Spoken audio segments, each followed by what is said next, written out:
Implica totes unes restriccions d'activitats, però també implica, i com ha sigut el cas, la restricció en accessos a massissos forestals. Llavors, què implica? Que no es pot entrar en aquests massissos forestals, en aquests 5 massissos forestals al llarg de tot el territori de Catalunya, no es pot fer cap activitat a nivell agrícola, a nivell forestal, a nivell de lleure, a tots els nivells. I després aquesta seria la part de restricció d'accessos, i a nivell d'activació de nivell 4 en municipis, perquè hem de recordar que el nivell 4 com el nivell 3 s'activa ja actualment des d'enguany per municipis, comporta tota la restricció de tot tipus d'activitats que puguin provocar incendi forestal. Són totes les activitats que en principi havien sigut autoritzades excepcionalment pel Departament d'Acció Climàtica i que a l'activar el nivell 3 i 4 queden totalment anul·lades.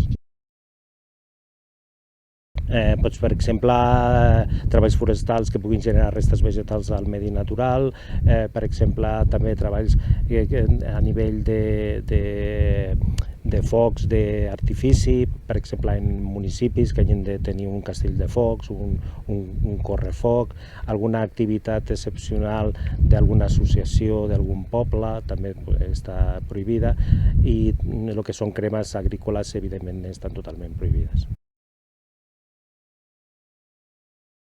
Restricció dels accessos a garantir la seguretat de tota persona que...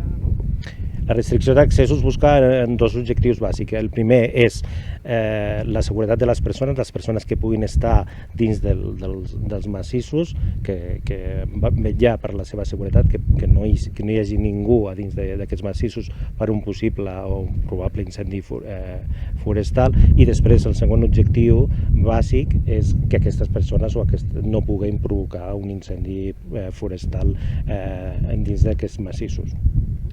Els excursionistes que hem trobat que sortien ens han dit que ells havien consultat. Expliqui'm això perquè la gent pugui saber-ho, no? Això es pot consultar online a cada moment, en quina situació està, no?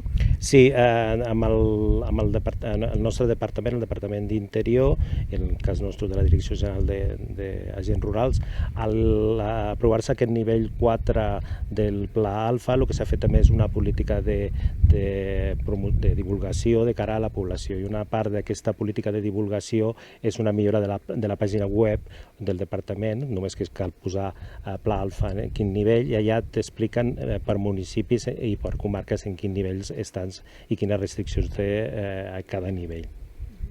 Han vist aquests excursionistes que sortien, no sé si vosaltres, per l'experiència que teniu, us trobeu a vegades que tot i tancar el parc natural ja hi ha gent dins que no ha sortit, o sigui, o gent que no fa cas omís de les restriccions i continua entrant. No sé com actueu quan trobeu gent d'aquestes característiques. A veure, per exemple, ara estem al Priorat, aquí hi ha una forta afluència de gent de tot el món, pràcticament, estrangers, i aquesta gent costa molt que els arribi la informació. Llavors, del que es tracta és que s'hi pugui arribar, de fer inspeccions, de fer divulgació a les poblacions, que la mateixa gent...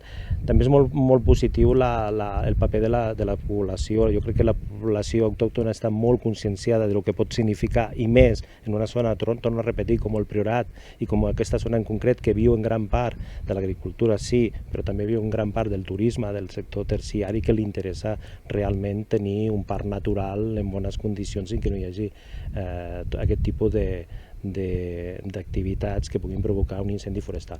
No obstant, la gent cada vegada s'ha de dir que està més conscienciada, que la gent abans, com aquests senyors que hem pogut veure, que s'informa de quines restriccions hi ha.